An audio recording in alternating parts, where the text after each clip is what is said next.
Buenas tardes, es un gran gusto estar aquí con ustedes esta noche. La plática la vamos a dividir en dos partes. Voy a comenzar yo introduciendo el contexto general de la cultura náhuatl y del idioma náhuatl en Guatemala, y luego Margarita va a presentarnos la carne de la presentación, donde se habla ya del documento que vamos a tratar. En primer lugar, es importante que hablemos sobre los nahuas. Yo creo que los nahuas en general en Guatemala son un poco mal entendidos, porque se piensa en Guatemala que los nahuas son un pueblo mexicano, pero en realidad los nahuas han estado presentes en lo que es ahora Guatemala prácticamente desde el posclásico, sino antes. Entonces no se puede entender la historia del altiplano guatemalteco, por ejemplo, sin entender la influencia de los pueblos de habla náhuatl. La primera idea importante es que los nahuas son un pueblo muy diverso étnica y culturalmente. Lo que los vincula es una serie de prácticas simbólicas, una serie de creencias, una serie de ritos y, por supuesto, variedades mutuamente inteligibles de la misma lengua, la lengua náhuatl. Sin embargo, eso no quiere decir que no sean diversos. Hay muchísima diversidad, diferentes historias, diferentes maneras de adaptarse al sistema ecológico y también diferentes dialectos del mismo idioma. Las diferencias son notables, como veremos en un rato. Otra característica de los nahuas es su extensión geográfica. No hay ningún otro pueblo mesoamericano que esté tan extendido como los nahuas. Van prácticamente desde el norte de México hasta lo que es ahora Nicaragua. Durante el Imperio Español, inclusive, los nahuas jugaron un papel fundamental, porque fueron aliados muy cercanos de los conquistadores luego de la conquista del centro de México, y fueron ellos en realidad los que llevaron a cabo la conquista de Guatemala. El trabajo de Florín Asselbergs, por ejemplo, prueba muy claramente que la conquista de lo que es ahora el altiplano guatemalteco no hubiera sido posible sin la ayuda de los nahuas, y no solamente como soldados, sino también como espías, como capitanes, como cargadores, como cocineros. En fin, por cada soldado español habían 30 o 40 nahuas. Entonces ellos se consideraban indios conquistadores y, como ustedes saben, algunos recibieron hasta prebendas como encomiendas de los españoles en premio a sus servicios. Hasta hace pocos años en Ciudad Vieja todavía se vivía toda esa mística, toda esa identidad nahua, tlaxcalteca, cuaquecholteca, etcétera, etcétera, que vinculaba con esa relación especial que hubo con los españoles. Otra idea importante es que la lengua que hablan estos diferentes pueblos también muestra bastante variación. El náhuatl que se hablaba en Guatemala no es igual al náhuatl que se habla hoy en día, por ejemplo, en la Huasteca. El náhuatl que se habla en Papantla, por ejemplo, en el estado de Veracruz, en México, no es como el náhuatl que se habla en El Salvador hoy en día. Hay diferencias sustanciales entre los diferentes dialectos y en algunos casos hasta la inteligibilidad mutua se ve comprometida. Por ejemplo, desde mi propia experiencia, les puedo decir que el náhuatl de Papantla, por ejemplo, no se entiende como el del centro de México. Las diferencias son bastante sustanciales. Y bueno, en cuanto a su extensión geográfica, aquí podemos ver el espacio enorme que tenían los pueblos nahuas y que aún hoy en día siguen teniendo. En el caso de Guatemala, pues ya no tenemos nahuablantes. Los últimos murieron en el siglo XIX, a finales. Pero todavía tenemos sus descendientes. Un ejemplo muy específico de esto es, por ejemplo, el apellido Mexicanos, que es un apellido muy común en Guatemala. Ese apellido lo van a encontrar ustedes únicamente en Guatemala. Y ese apellido es de origen mexicano, es de lugares donde había asentamientos de mexicanos que vinieron con los españoles. Luego veremos también el español de Guatemala, que tiene una fuerte influencia del náhuatl y lo que eso quiere decir. Entonces, este pueblo, esta cultura tan extendida por toda Mesoamérica también se encontró en Guatemala. Y aquí también era bastante diversa. Durante la época colonial, por ejemplo, hay que distinguir entre dos grupos distintos, lo que las fuentes llaman los pipiles y lo que llaman los mexicanos. Los mexicanos eran aquellos que vinieron con los conquistadores y sus descendientes. Fueron aquellos tlaxcaltecas, cuaquecholtecas, chalcas, cholutecas, etcétera, que se asentaron en torno al Valle de Santiago de Guatemala y en lugares como Totonicapán, por ejemplo, como Comayagua en Honduras, como El Salvador, inclusive la famosa parcialidad de los Yash en Mamostenango. En Totonicapán, quiero decir, eran originalmente nahuas que se asentaron en la zona, pero con el paso del tiempo fueron quicheizados. Y lo paradójico es que esa parcialidad hoy en día es la más tradicional, la más emblemática de la cultura quiché, a pesar de que originalmente eran nahuas. Entonces, había mexicanos y había lo que llamaban los españoles pipiles. Ahora, cuando hablamos de pipiles, la mayor parte de gente cree que se refieren a los nahuas de Guatemala, pero la palabra pipil es una exonimia, o sea que es un término que empleaban españoles y mexicanos para referirse a un conglomerado muy diverso de pueblos nahuas que habitaban acá antes de la conquista. Entonces, los nahuas guatemaltecos no se identificaban como pipiles. Pipil quiere decir niño. ¿Por qué? Porque en los dialectos del náhuatl que se hablaban en Guatemala, el fonema T, que se escribe con la TL, el t, se pronuncia como T. Entonces la palabra hombre o persona, que en náhuatl se dice tlacat, en Guatemala se decía tacat. O la palabra agua, que se dice en México at, se decía en Guatemala at. Entonces esta pronunciación de t, de tl como t, es característica de los niños que están aprendiendo a hablar el idioma en el centro de México. Entonces, al oír eso, los mexicanos, estos hablan como niños, son los pipiles. Pero dentro de ese grupo pipil había una gran diversidad étnica y cultural. Entonces, los pipiles, entre comillas, se autoidentificaban como tzinacantecas, ixhuatanecas, escuintecas, guasacapanecas, o si no, en la época colonial, como miembros de Calpulli, nombrados con los nombres de santos, como el Calpulli de Santo Domingo, o el Calpulli de San Francisco, el Calpulli de San Benito. Esos eran los términos de identificación étnica que empleaban los nahuas de Guatemala. El término pipil es una exonimia y por consiguiente simplifica lo que es una gran diversidad cultural y étnica. Ahora bien, el náhuatl. El náhuatl es una lengua sumamente extendida, es una lengua del tronco yuto-azteca. Y la familia yuto-azteca es especial porque tiene un territorio inmenso. Se habla desde Canadá hasta Nicaragua y comprende más de 100 idiomas, incluyendo lenguas como el hopi, el tarahumara y el cora, que tal vez ustedes han escuchado. La lengua náhuatl es la lengua más meridional, o sea, la que está más hacia el sur, digamos, de la zona núcleo del yuto-azteca, que está realmente en la parte norte de México y la parte del suroeste de Estados Unidos. Es la más sureña y la única. Entonces, esta lengua tan extendida, por supuesto, era también la lengua de los grandes estados del centro de México, los mexicas, de la Triple Alianza, de los tlaxcaltecas, de los cholultecas y posiblemente también la lengua de Teotihuacán, aunque los arqueólogos no están todavía de acuerdo al respecto. Y yo creo que los argumentos de que los que construyeron Teotihuacán eran nahuas son bastante sólidos, pero no podemos decir que está probada esa afiliación lingüística. Entonces, el náhuatl, como estaba tan extendido, servía también como lengua franca de comunicación en ciertas zonas de Mesoamérica, por ejemplo, en lo que es el centro de México y en ciertas partes de Oaxaca. Entonces, ahí se empleaba como lengua de comunicación entre personas que hablaban diferentes lenguas. Imagínense en Oaxaca con zapoteco, lenguas zapotecanas, lenguas mijezoques y nahuas, tenía que haber una lengua común de comunicación. Y alguna gente ha sugerido que en náhuatl la situación era parecida antes de la conquista. El trabajo de Karen Dakin, por ejemplo, el trabajo de Carlos Navarrete, asevera de que hay evidencia de que antes de la conquista el náhuatl servía el papel de lengua franca en lo que es el altiplano guatemalteco. Pero desde ya hay que decir que no hay evidencia al respecto. La lengua náhuatl se empleó como lengua administrativa en el Valle de Santiago y en zonas en que se asentaron mexicanos después de la conquista. Entonces, toda la evidencia que tenemos de mayas que hablaban el náhuatl es posterior a la conquista, cabalmente por la influencia de que gozaban los mexicanos en las partes donde estaban ubicados también los españoles. Piensen ustedes que al comienzo de la colonia había más nahuas que españoles. La mayor parte de cachiqueles, por ejemplo, en el Valle Central de Guatemala, interactuaban más con nahuablantes que con españoles.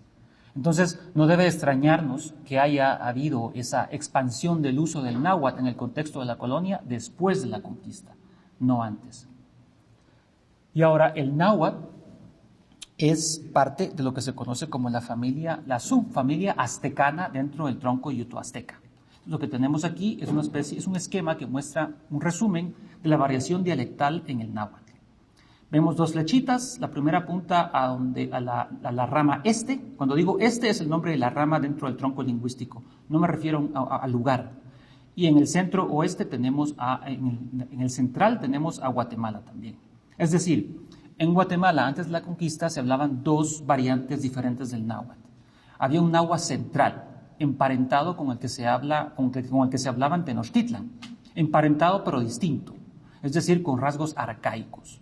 Y había también una variante de lo que se conoce ahora como pipil, y el pipil es una variante del grupo este. Está emparentado con el náhuatl del Golfo, el Golfo de Veracruz. Y hay diferencias léxicas, morfológicas y sintácticas bastante notables entre los dos, a pesar de que generalmente son mutuamente inteligibles. Entonces, todos los documentos históricos que tenemos en el archivo de Centroamérica en náhuatl están escritos en el náhuatl central guatemalteco, no en pipil. Ahora, ¿por qué es el náhuatl importante? Bueno, yo creo que en el caso del español guatemalteco resulta clarísimo. Prácticamente todas las palabras que se refieren a tecnología mesoamericana o a especies animales o vegetales de origen mesoamericano, en el español de Guatemala son náhuatl. Los préstamos cachiqueles, los préstamos mayas son escasísimos en el español guatemalteco. Y eso quiere decir que en el periodo crítico de formación del español, el contacto con el náhuatl fue mucho más importante que el contacto con las lenguas mayas. Y eso no debe sorprendernos, porque inclusive en el siglo XVII hablaba el obispo Cortés y Larraz que la mayor parte de cachiqueles en los pueblos en torno a la ciudad de Santiago no hablaban el español. O sea, la estrategia de los cachiqueles era simplemente evitar el contacto en la medida de lo posible con los españoles. Además, en aquella época imperaba todavía la República de Indios. Entonces los españoles no permitían que hubiera españoles o mestizos en los pueblos de indios. La excepción era los nahuas, porque los nahuas, como estaban asentados en ciudades de españoles, tenían contacto diario con ellos y por eso podían aprender el español. Y por eso también hubo españoles que aprendieron el náhuatl. Y por eso se fueron colando tantos términos de origen náhuatl en el español guatemalteco. Entonces, palabras como metate, petate, bueno, yo voy a leer el náhuatl: metlatl, petlatl, malacatl, huipili, mecatl, temazcali, tenamastli, aatoli, nixtamali, chilatl, mazacoatl, coatl, tocayotl, mi tocayo, xoquia, xuquillo, sihuanáhuatl, ¿verdad? Otro préstamo del náhuatl. Y bueno, tenemos otro montón por acá: tomatl, milpan, xocotl, ayochtli, achiotl, chilacayochtli, ahuacatl, chili, etcétera, etcétera. O sea, la presencia del náhuatl en el español nuestro es ubicua. Y las palabras del cachiquiel en contraste son poquísimas, ¿verdad? Chanim, cuchubal, ixto, ixchoco del chortí y chompipe. Y chaye, exacto, chaye. Pero chaye significa chaye de vidrio, ¿verdad? Pero en cachiquiel significa obsidiana, ¿verdad? Entonces, vemos aquí que la influencia cultural del náhuatl y los pueblos nahuas en Guatemala ha sido fundamental. De hecho, muchísimos ladinos son posiblemente descendientes de nahuas. Y hay comunidades todavía, comunidades que se identifican como naturales, que son de ascendencia náhuatl. Comunidades como, por ejemplo, Santa María Xuatán, en el oriente de Guatemala, que ellos se consideran descendientes de xincas, pero el documento del que vamos a hablar está escrito en náhuatl. Entonces hay una cierta identidad indígena que no hace referencia a los náhuatl, pero todavía existe en prácticas como, por ejemplo, la tenencia de tierras comunales o las cofradías, etcétera, etcétera. Las toponimias vemos que también son nahuas, ¿verdad? Por todo el altiplano guatemalteco, en el altiplano occidental. En el Petén no, y en la zona quechí tampoco. Y eso es, claro, por la historia de esa zona. Los españoles, los mexicanos que entraron con los españoles se asentaron sobre todo en el occidente. Y fueron ellos los que fueron nombrando los diferentes pueblos. Pueden ver ustedes en la columna a la derecha el nombre original de los diferentes lugares en la lengua maya local. Y podemos ver en la segunda columna la versión náhuatl de ese nombre original. En algunos casos es una traducción directa, en otros casos es una especie de paráfrasis. En algunos casos es un nombre completamente distinto, por ejemplo, en el caso de Quetzaltenango. Quetzaltenango quiere decir la muralla del Quetzal. Y Xelajuj Noj quiere decir abajo de Lajuj Noj, que es un nombre calendárico, 10 Noj. Entonces Quetzaltenango no es una traducción de Xelajuj Noj, es simplemente una toponimia distinta que fue la que le dio origen a lo que es ahora la ciudad de Quetzaltenango. En otros casos la traducción es directa, por ejemplo en Totonicapán, Chuimiquina quiere decir por encima del agua caliente. Totonicapan quiere decir lugar de agua caliente. Ahí sí es una traducción directa. Esto es parte del legado mexicano. Ahora bien, en la parte sur de Guatemala, en la Boca Costa, las toponimias son nahuas, pero ya estaban ahí antes de la conquista. Escuintla, por ejemplo, es una toponimia que precede posiblemente a la venida de los españoles. Y ahora bien, los documentos históricos, la evidencia histórica que tenemos sobre la presencia náhuatl es contundente. En el Archivo de Centroamérica, con la colega Laura Matthew, logramos localizar como unos 50 documentos en náhuatl, de diferentes tipos. Y también los hay en el Archivo de Indias. Hay algunos también en bibliotecas en Estados Unidos, en la biblioteca de la Universidad de Pensilvania, por ejemplo, en la biblioteca de la Universidad de la Newberry Library de Chicago, por ejemplo, también hay documentos en náhuatl procedentes de Guatemala. Y esos documentos son de diferentes géneros literarios. Tenemos escrituras como las escrituras de Santa María de Xuatán, que es también un documento sumamente complejo, porque como verán con Margarita, tiene dentro del texto diferentes géneros literarios. Es una pequeña enciclopedia cultural, histórica, registro de la tierra de este Altépetl, como vamos a ver en un momento. Hay también documentos de tipo lingüístico, como esta Arte de la Lengua Vulgar Mexicana de Guatemala, cual se habla en Escuintla y otros pueblos de este reino. Esto es muy importante, porque los españoles siempre trataron de maximizar el número de pueblos que podían evangelizar con las lenguas que ya conocían. Entonces, cuando vinieron acá los españoles, ya había entre ellos algunos que hablaban con fluidez el náhuatl. Y había también textos, mucho más textos pastorales, catecismos, por ejemplo, para evangelizar en náhuatl del centro de México. Pero cuando vinieron a Guatemala, se toparon con resistencia de parte de los evangelizados, los nahuablantes de Guatemala, que no querían que se les hablara en un náhuatl distinto del de ellos. Y eso llevó a que se escribieran documentos como este, para enseñar a los frailes españoles a hablar tal como se hablaba el náhuatl en Guatemala. Entonces, eso muestra el arraigo que tenía la variante local y muestra también esa evidencia indirecta de tensiones entre los mexicanos y los nahuas de Guatemala. A pesar de que se podían comunicar entre sí, eran realmente pueblos distintos, etnias distintas y en el caso de los mexicanos, aliados los españoles, ¿verdad? O sea, indios conquistadores, como se autodenominaban. Hay documentos pastorales como Pláticas piadosas en lengua mexicana vulgar de Guatemala. Este documento, por ejemplo, no ha sido estudiado. Nadie ha estudiado este documento. Son documentos riquísimos, donde vemos un montón de elementos para poder entender cómo fue que se dio la cristianización de los nahuas en los primeros años de Guatemala. Este es un documento de docenas de páginas, ¿verdad?, que hasta ahora nadie ha estudiado. Hay documentos como que son cartas, hay testamentos, hay, por ejemplo, este es un testamento de diferentes tipos, hay padrones de tributos también, hay cartas, hay algunos documentos bien interesantes en que aparece, por ejemplo, parte del texto. Hay un documento que vi yo en el Archivo de Centroamérica en que aparece el texto en Pocom y parte también en náhuatl. Había de los dos. O sea que esto era una comunidad en que habían pocomes y habían nahuas, posiblemente de Petapa. Entonces podemos ver ahí también cómo se da este contacto lingüístico, no solamente en el lenguaje coloquial, ¿verdad? Porque eso lo vemos hoy todos los días. Hay un montón de municipios en el altiplano donde conviven personas de 2 o 3 lenguas mayas distintas. Hay muchos quichés, por ejemplo, en Nevaj, que son bilingües, que hablan ixil y hablan quiché. En Aguacatán hay muchos quichés que hablan también el aguacateco. En la zona de, por ejemplo, de Uspantán, Chicamán, encontramos a muchos pocomes que hablan también el quechí como segunda lengua. Entonces, también encontramos evidencia de este contacto lingüístico en los textos mismos, ¿verdad?, en el Archivo de Centroamérica. Encontramos también comentarios en náhuatl en los márgenes de textos producidos en Huehuetenango, por ejemplo. Ese es un caso muy interesante porque ahí encontramos como unos 6-7 documentos escritos en náhuatl en una zona que era fundamentalmente de habla maya. Y ese caso ha sido empleado como evidencia por alguna gente para argumentar que esa zona era originalmente, que eso es evidencia de que el náhuatl se usaba como lengua franca. Pero yo más bien creo que ese es un caso excepcional. Ahí tuvo que haber habido una colonia de mexicanos y esa gente trabajaba con los españoles y por consiguiente, en ese contexto administrativo, se produjeron este tipo de documentos. Y llama la atención que son generalmente resúmenes o comentarios en las márgenes o inclusive partituras musicales.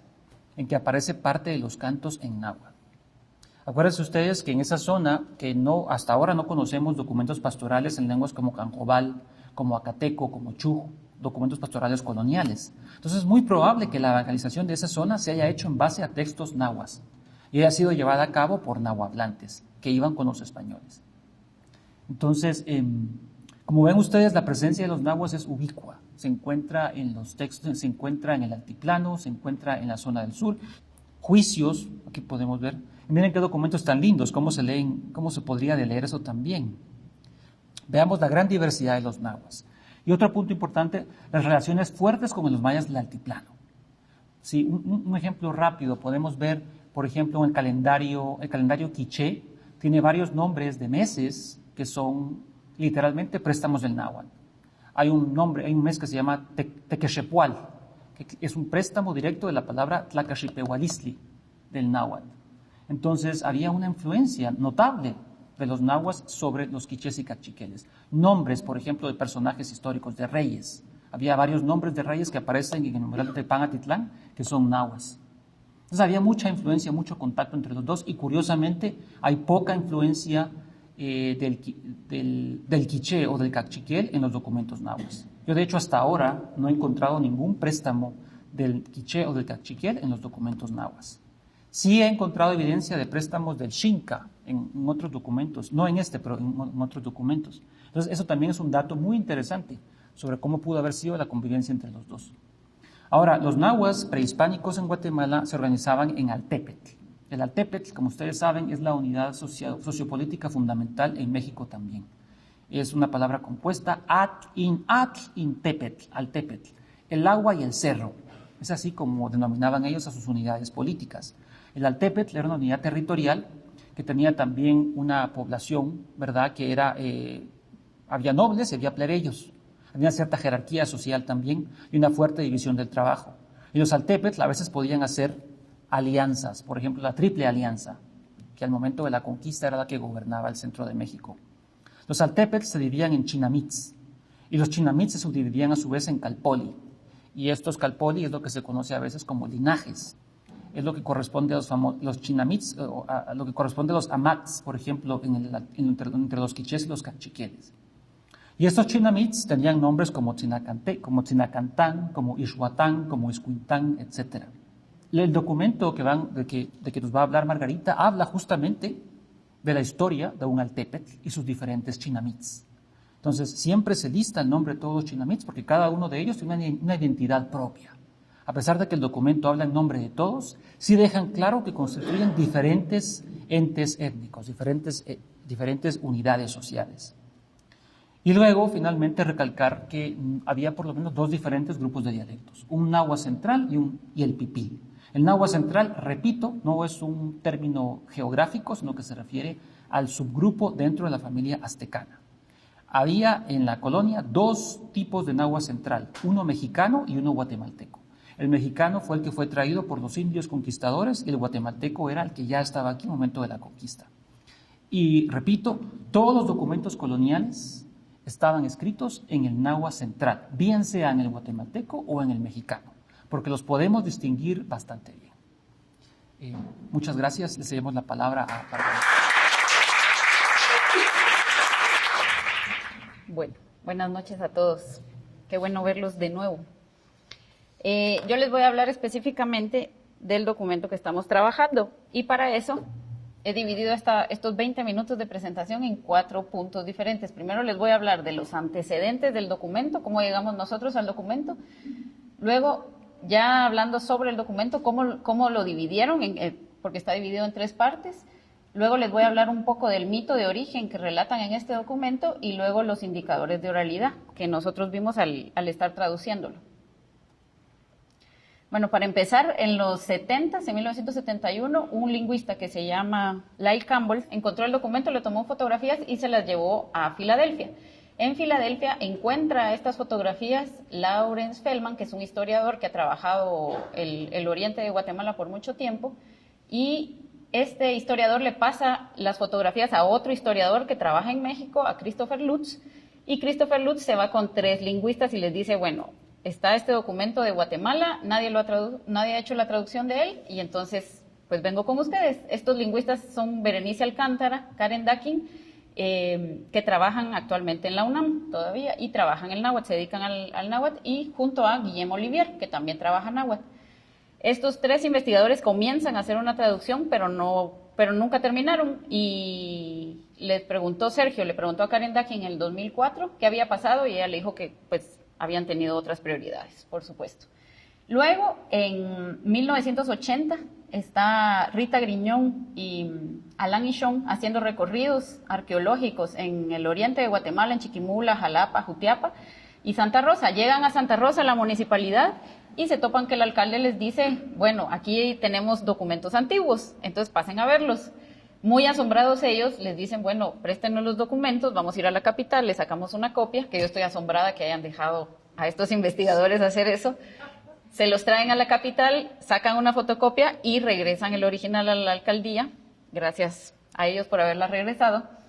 Y ellos le pasan estos documentos a 2 investigadores, a un francés que se llama Daniel Dehoux y a Miguel León Portilla, por separado. El que más trabajó en esto fue Daniel, y él es el que hizo la división del documento en 3 partes.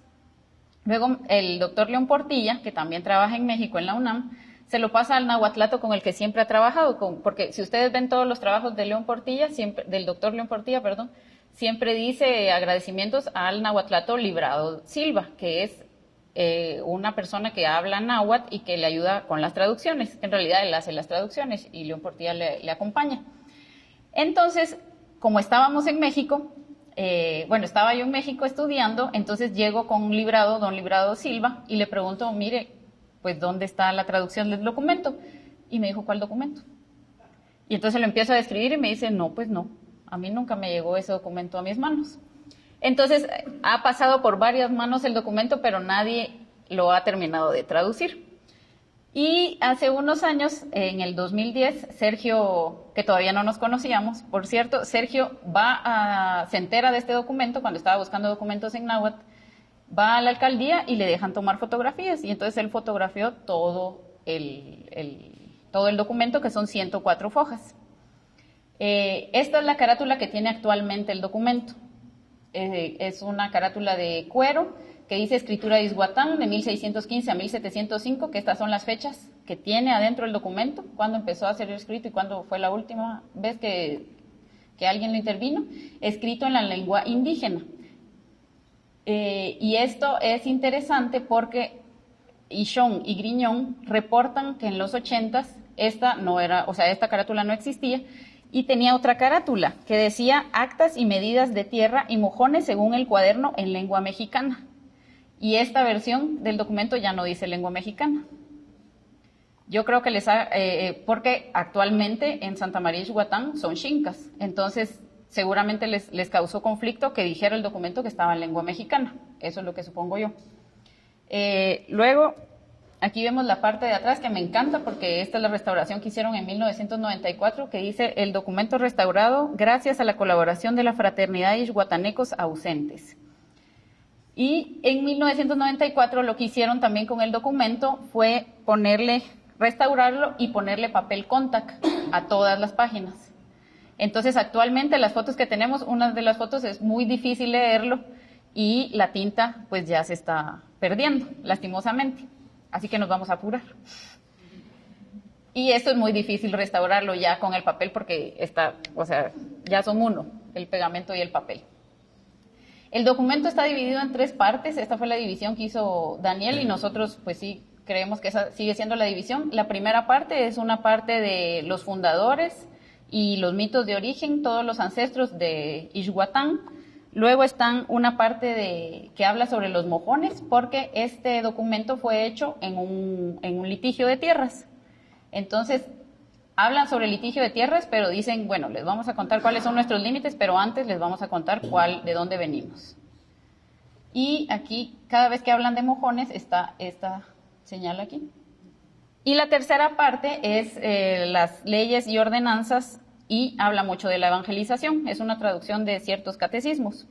Entonces, nosotros con Sergio nos dimos cuenta que este era un documento mixto y de transición, porque como ven aquí, tiene muchas partes con texto, con caracteres alfabéticos, pero también tiene muchas imágenes, que no hemos encontrado una relación a qué se refieren, como en la slide anterior también.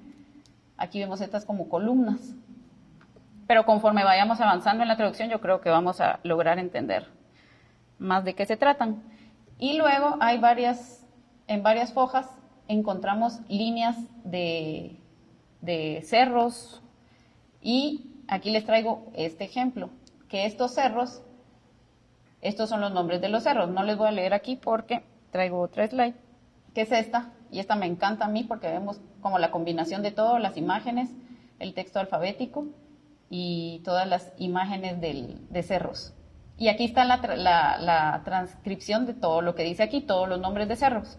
No nos hemos puesto, o sea, hemos tratado de encontrar estos cerros, pero todavía no logramos ubicar geográficamente real dónde están todos estos cerros.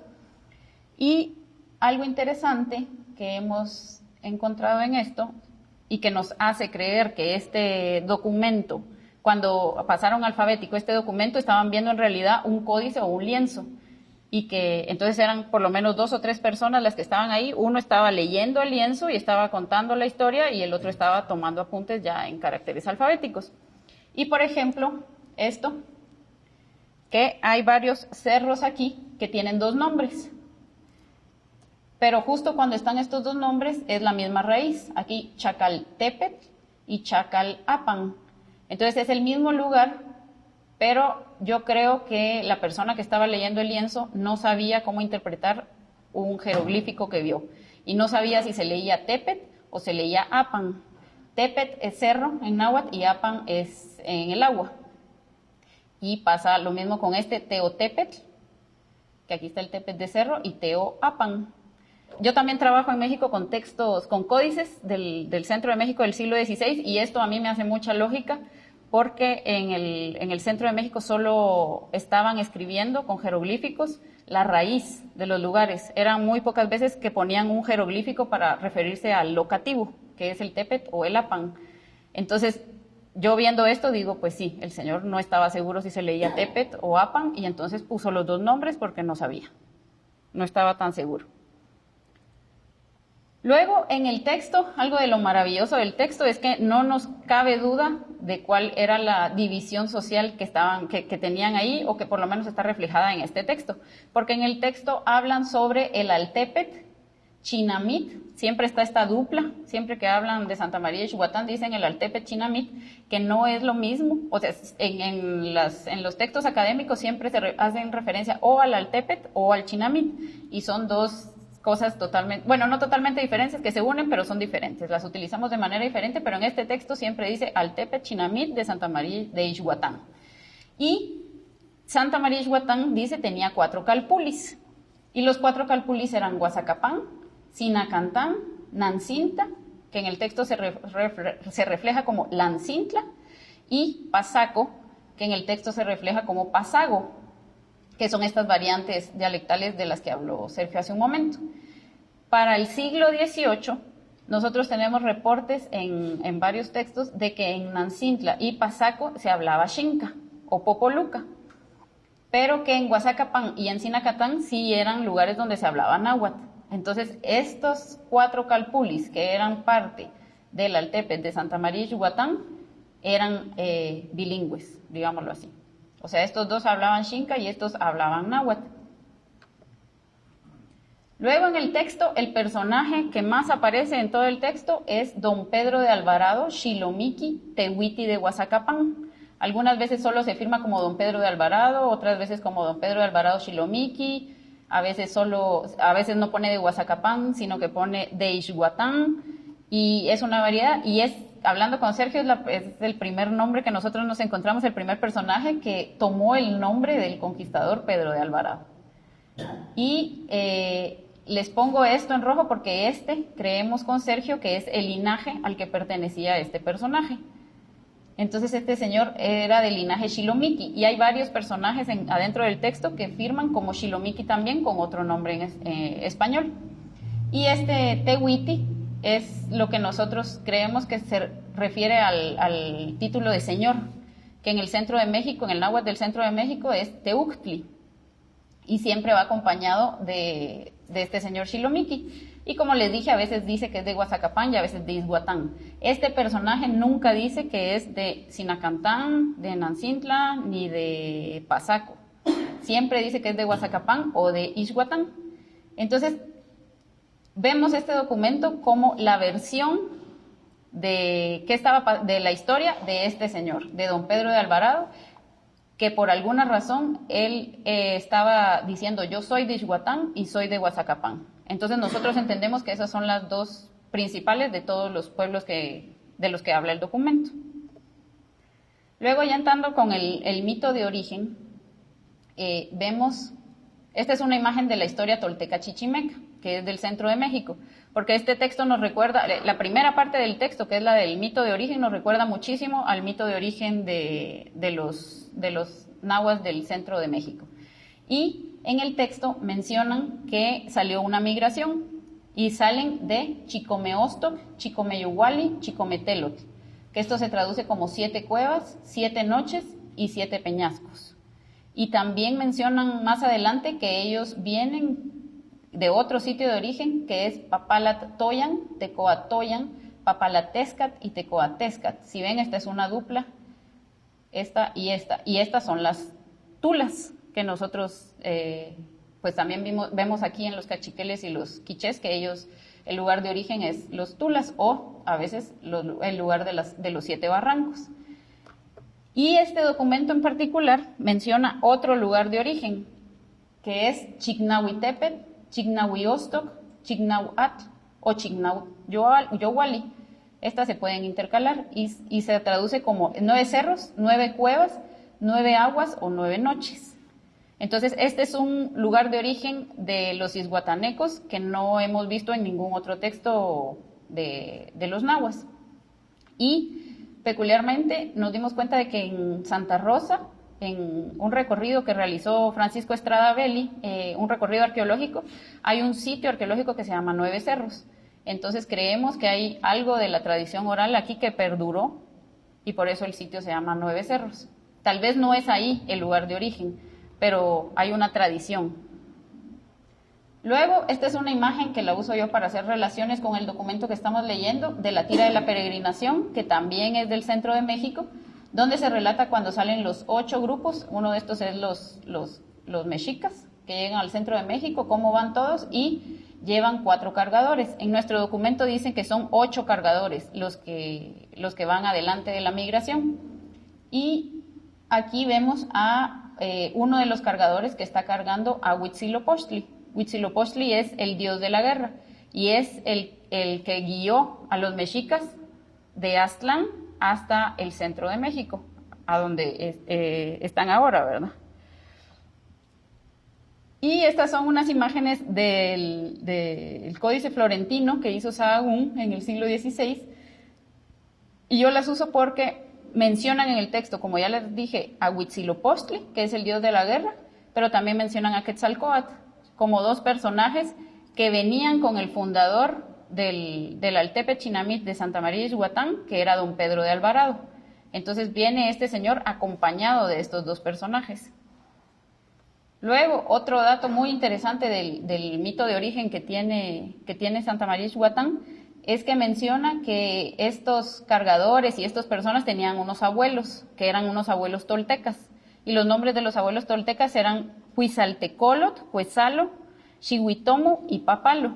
Y este Xihuitomo, que está aquí, que se los encerré aquí, y esto también es para que vean la paleografía que estamos haciendo con el documento, Ruth Van Akeren propone de que este Xihuitomol, este nombre Xihuitomol, ahora está en Rabinal y es el apellido Xitumul, que es de Baja Verapaz. Y es muy interesante ver cómo estos nombres se quedaron como lo que decía Sergio, todo lo que heredamos de los nahuas.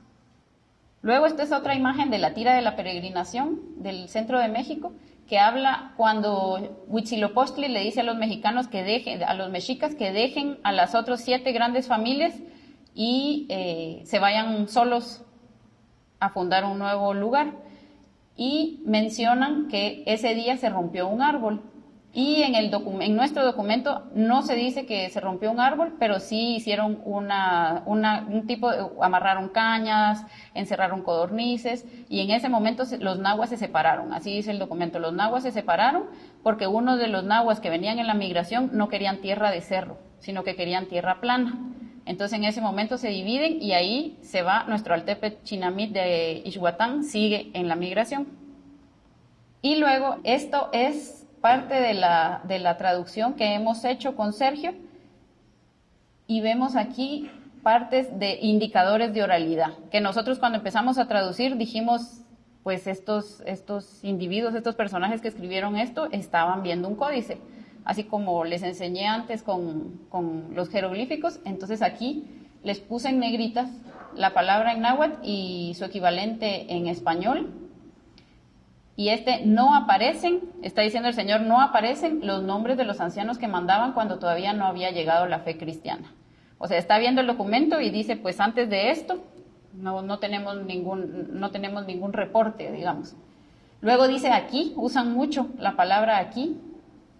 Aquí se cuenta la salida de los mazapanques. Luego esta es mi favorita porque dice, cuando llegaron a un lugar que se llamaba Teohuanahuaco, y el Señor, como no estaba seguro si este era el topónimo, cómo se leía el jeroglífico, dice hay un dibujo de una ceiba y el dibujo de un sacerdote. Entonces, como quien dice, para que no, por si me equivoco en el topónimo, ahí les va cómo se ve la imagen. Y luego, los 9 cerros están pintados todos de rojo y amarillo. O sea, estaban viendo un lienzo y nos están hasta describiendo los colores. Y tenía distintos collares con orejas, todos están de negro y rojo. Y la última es esta palabra Tilmatictacuiloli, que en el diccionario de Molina, que es del siglo XVI, del diccionario del Centro de México, dice que esta palabra se traduce como manta pintada o como lienzo. Entonces ahí sí ya no hay escape. Gracias.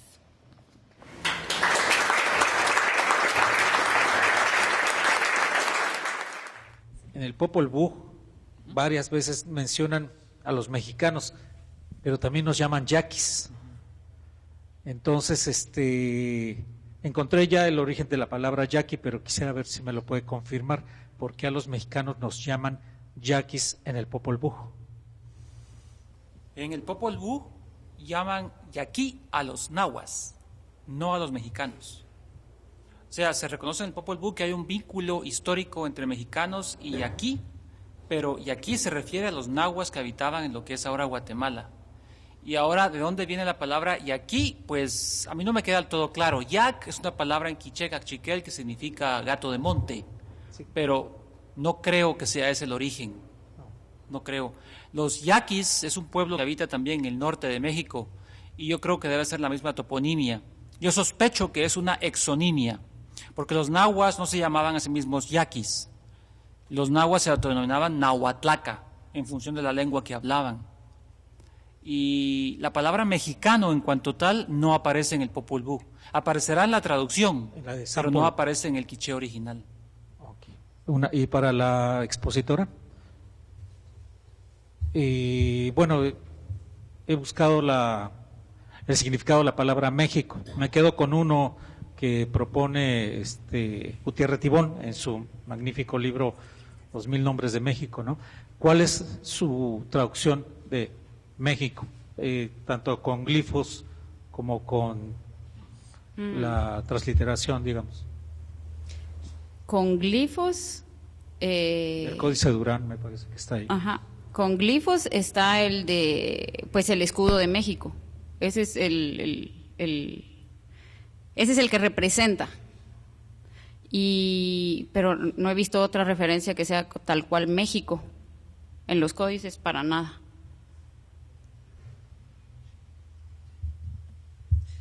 Bueno, yo tengo dos cuestiones. Una es que la forma en que Sergio presentó, digamos, el sistema de organización sociopolítica difiere de lo que estamos usando a nivel de universidades, por lo menos en donde yo trabajo, que uso mucho el trabajo de Robert Hill. Por ejemplo, para mí, Chinamid y Calpul es la misma cosa. Y acá, digamos, Sergio presentó que el Calpul es una parte del Chinamid. Entonces, yo quisiera saber qué referencias bibliográficas podemos usar para al menos dar las dos propuestas, porque es una cuestión diferente. Y para mí también el Altépetl era lo mismo que el AMAC, o sea, eran más o menos funcionando al mismo nivel, ¿verdad? Entonces, yo creo que urge hacer una publicación en donde se compare bien los dos sistemas, o sea, las dos propuestas de cómo funcionaba la organización sociopolítica, porque al momento de leer los documentos, lo que tenemos es WINAC, AMAC, Chinamid, y dentro de los Chinamid, los NIMHA y los Ochoch, ¿verdad? Pero bueno, entonces eso quisiera ver. Y de ahí también quisiera que enfatizaran que lo que están encontrando del Nahua, o sea, de poblaciones Nahua, son lugares muy específicos, porque en Guatemala se maneja mucho la idea de que las poblaciones nahuas prácticamente reemplazaron a los contingentes mayas de altiplano. Entonces, yo creo que vale la pena que expandan un poquito más esa información, ¿verdad? Gracias. Yo creo que en cuanto a la primera pregunta, el problema es que la situación es muy complicada y yo no creo que todavía entendamos cómo están realmente las cosas. Yo creo que el esquema de AMAC, Chinamid y linaje, yo sospecho que es una simplificación. ¿Qué evidencia tengo yo al respecto? Bueno, en Santa María Chiquimula tenemos el Calpul. Y el Calpul, ¿dónde entra en ese esquema de Carmack? A mí no me queda claro. Ahora, desde hace 2 meses comencé el siguiente ejercicio, ir recogiendo los apellidos indígenas a lo largo del altiplano. Y yendo por la carretera nada más, habré recogido entre Guatemala y Panajachel, más o menos ya llevo unos 70 apellidos. Y esos 70 apellidos seguramente que corresponden a algún tipo de unidad corporativa. Pero ¿dónde los clasificaríamos? ¿Son NIMHA o van por debajo del NIMHA? Yo sospecho que por debajo de lo que usted llama NIMHAs deben haber habido otras unidades. Exacto. Entonces, ese es el primer punto. El segundo punto es que el sistema mexicano y el sistema del altiplano guatemalteco eran distintos. Entonces, el Calpulli no corresponde exactamente con el Calpulli es muy complicado. Si usted lee el libro de Pedro Carrasco sobre la Triple Alianza, lo que le aparece ahí es muy complejo, porque Calpulli no es igual en Tenochtitlan, por ejemplo, que qué sé yo, en Chalco. No son exactamente equivalentes, porque cada unidad específica tiene su historia. Luego algunos tendían a expandirse, a reducirse, a dividirse. Y esas subdivisiones a veces se llamaban también Calpulli. Y luego el tercer punto que complica las cosas es que la palabra Calpulli fue apropiada por los españoles y empezó a designar a lo que se llama en el altiplano guatemalteco las parcialidades. Entonces, al hacer un estudio hay que desentrañar el uso colonial del posible uso prehispánico. Y ese tipo de exégesis todavía no se ha hecho. Entonces, yo diría como una primera aproximación, el sistema que vemos aquí es mesoamericano, por consiguiente es segmentado, es jerárquico, pero yo no estoy seguro de que sea exactamente equivalente al que presenta, por ejemplo, Robert Hill o inclusive Ruth Van Akkeren. Además, yo creo también con eso de que hay que ponerle atención, y ya lo había dicho en la ponencia del simposio, de que hay que ponerle atención a estos documentos y hay que ver cómo ellos se refieren a estas divisiones, porque nosotros hemos querido meter en nuestra super esquema bonito de Altepet, que Chinamid va abajo, que Chinamid es igual a Calpulli y eso, y tal vez, o sea, ellos no lo están entendiendo así, o sea, nosotros no los estamos entendiendo a ellos. Entonces yo creo que deberíamos de empezar a ponerle atención a estos documentos y ver cómo ellos se refieren a eso, porque en este documento está Altepet y Chinamid, siempre esa dupla como similar, pero digamos Robert Hill no habla así de esto, sino que habla de Chinamid está abajo del Altepet. Pero es porque se basa en documentos quicheanos, y ahí sí. Exactamente. Uh-huh. O sea, hay que tomar estos grupos o sea, como linajes. Buenas noches. Yo crecí en Santa María Izhuatán, en una aldea que se llama Santa Anita Mixtiquipac. Desde hace 4 o 5 años, con mi mamá hemos estado trabajando, de hecho, la historia de Santa María Izhuatán.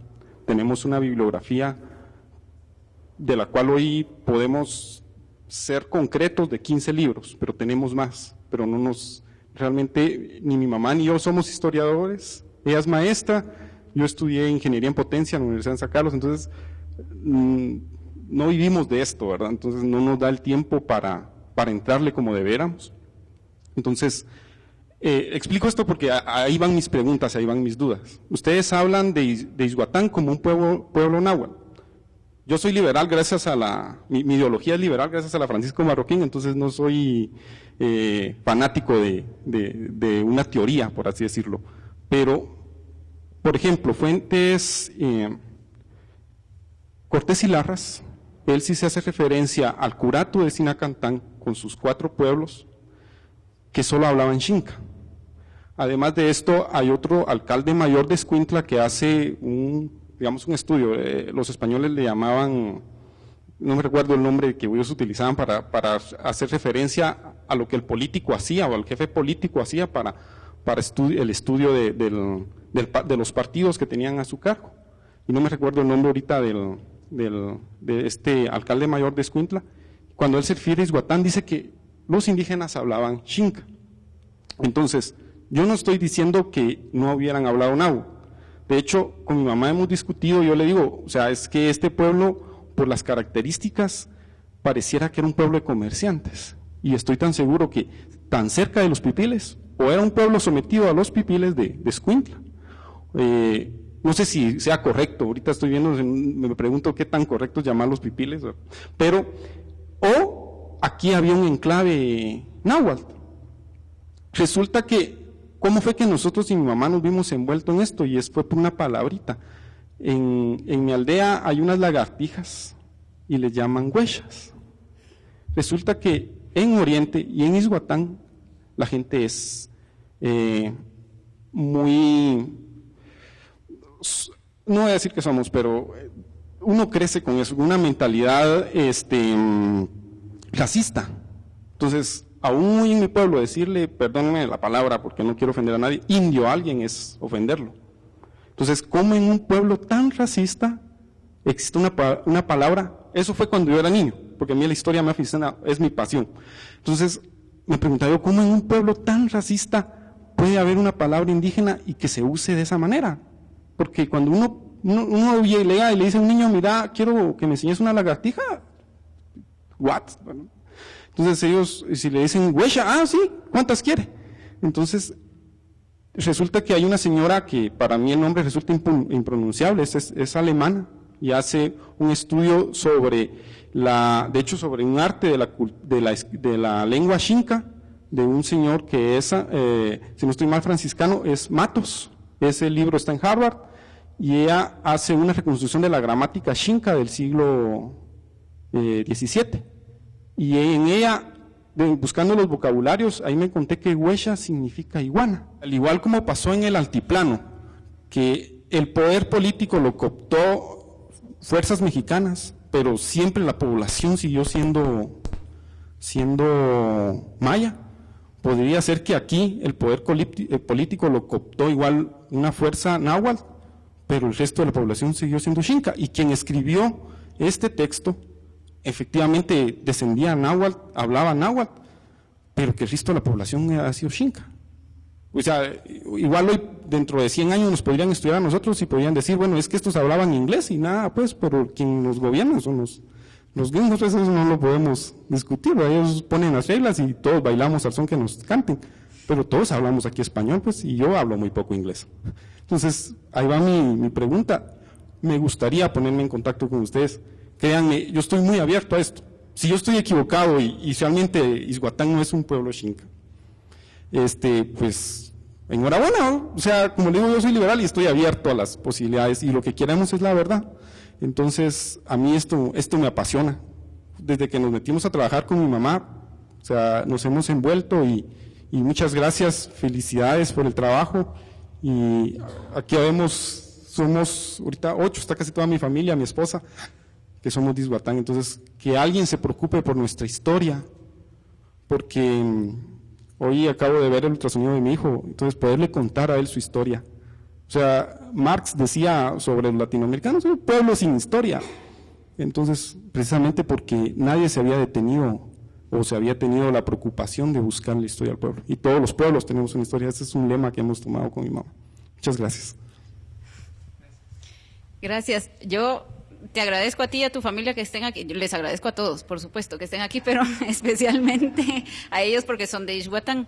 Y nosotros apenas estamos comenzando a trabajar este documento, empezamos el año pasado y este año que viene vamos a hacer pues una traducción intensiva, a ver si logramos pues avanzar más.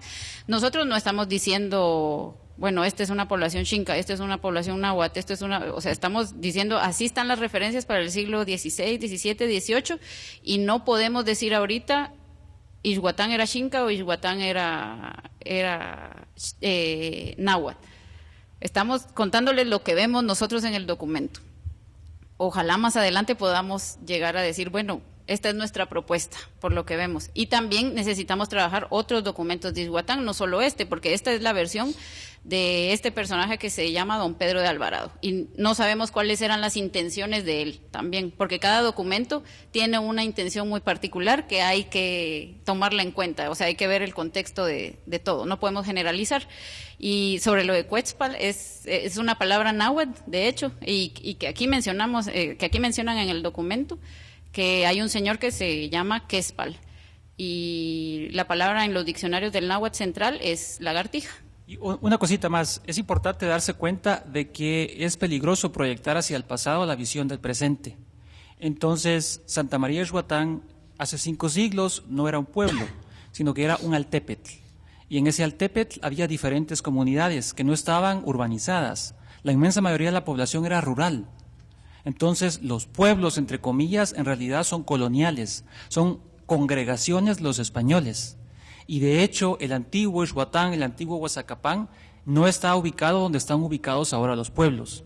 Entonces, esas congregaciones ahí se obligó a asentarse a gente que venía de diferentes zonas, de diferentes linajes. Y en ese proceso se dio una cierta nivelación lingüística que pudo haber llegado, por ejemplo, con el paso del tiempo a la desaparición del náhuatl y al surgimiento de la lengua xinca. Primer punto. Segundo punto, el xinca no es una lengua, es una familia lingüística. Campbell y Kaufman documentaron en los 60 por lo menos 3 lenguas xincas mutuamente ininteligibles. Hoy en día solamente sobrevive, creo que 1 o 2 hablantes. Y la alemana que usted mencionaba es Frauke Sachse. Entonces ella trabajó únicamente una de esas lenguas xincas. Entonces la zona definitivamente involucraba a gente que hablaba lenguas xincas y el náhuatl. Y otro punto más, que nosotros tendemos a presuponer que las identidades étnicas y las fronteras lingüísticas se traslapan, pero en aquella época no era así. En aquella época los altepes, los chinamits, eran a veces hasta multilingües, tenían miembros que hablaban diferentes lenguas. Entonces, el hecho de que yo hablara xinca y ella hablara náhuatl no quiere decir que a lo mejor fuéramos parte del linaje Xilomiqui los dos. Y además podría haber ocurrido que fuéramos, de hecho, bilingües, porque es muy común el bilingüismo entre las comunidades mesoamericanas. Entonces, es realmente difícil tratar de describir estas zonas si no tratamos de entender cómo era en aquella época la situación social, ¿verdad? Y como decía Margarita, estamos ahorita comenzando, sus primeros pasos. Con respecto a los pictogramas o los dibujos que usted había puesto, había mencionado de los cerros que tenían 2 nombres, por ejemplo, que terminaban en Tepetl y en Apan. ¿Qué posibilidad existe, en lugar de que el traductor hubiera puesto 2 nombres porque no estaba seguro, que estuviera refiriéndose a un cerro y a un río que brota de ese cerro? Porque Apan es río, ¿verdad? Y Tepetl. Y eso es una pregunta, ¿verdad? Que realmente está mencionando que es un cerro con río, porque parece que la intención es justamente señalizar los mojones y ser lo más claro. Y otra pregunta que me surge es, ¿qué relación habría con el Atltepetl? Porque justamente significa cerro y agua.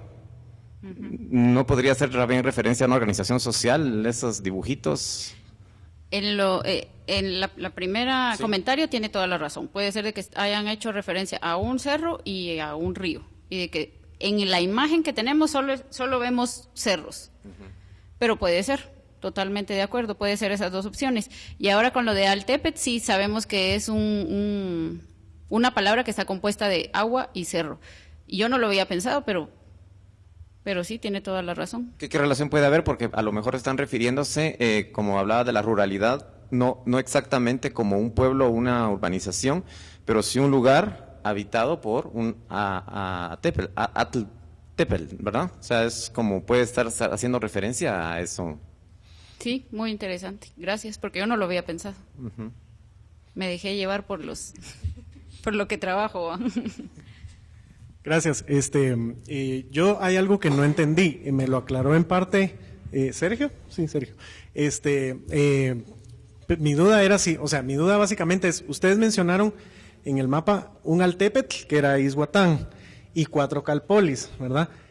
Mi pregunta es, ya me aclaró Sergio que eran comunidades eminentemente o predominantemente rurales, pero, lo que no entiendo es, ¿los 4 Calpolis eran dependientes o tributarios de Izhuatán o eran comunidades aliadas? Esa es una pregunta. Y la segunda, en ninguno de estos puntos había un centro ceremonial en sí, con templos o con viviendas de gobernantes.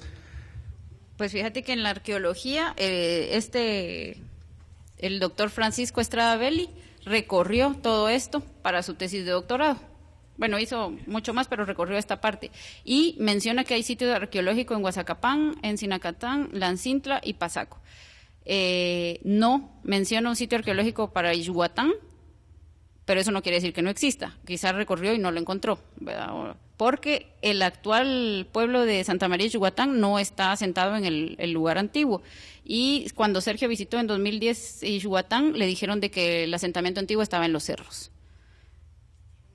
Y y entonces lo que pasa con estos 4 sitios arqueológicos que es muy, muy peculiar es que comparten el patrón de asentamiento, hablando de arqueología, ¿verdad? Que son circulares. Entonces hay como 10 montículos circulares y en medio tienen unas 3 plataformas que podrían ser ceremoniales. Pero lo curioso con este patrón de asentamiento es que los arqueólogos todavía no entendemos qué pasa con este patrón de asentamiento. El año pasado hicimos una mesa redonda en el Simposio de Arqueología que estaba dedicada a los xincas y los pipiles. Y yo les lanzaba la pregunta a todos los que invité a la mesa redonda, les decía, bueno, entonces, si vemos este patrón de asentamiento circular y cada uno de ustedes está refiriéndose a ese patrón de asentamiento como que lo hizo un grupo étnico diferente. Porque invité a alguien del Salvador y él, al mismo patrón de asentamiento, decía, este es el patrón de asentamiento pipil. Francisco Estrada Belli, que trabajaba aquí, dijo, este patrón de asentamiento es el patrón de asentamiento xinca. Y un amigo que trabaja en Jalapa decía, ese patrón de asentamiento es el patrón de asentamiento de los Pocom.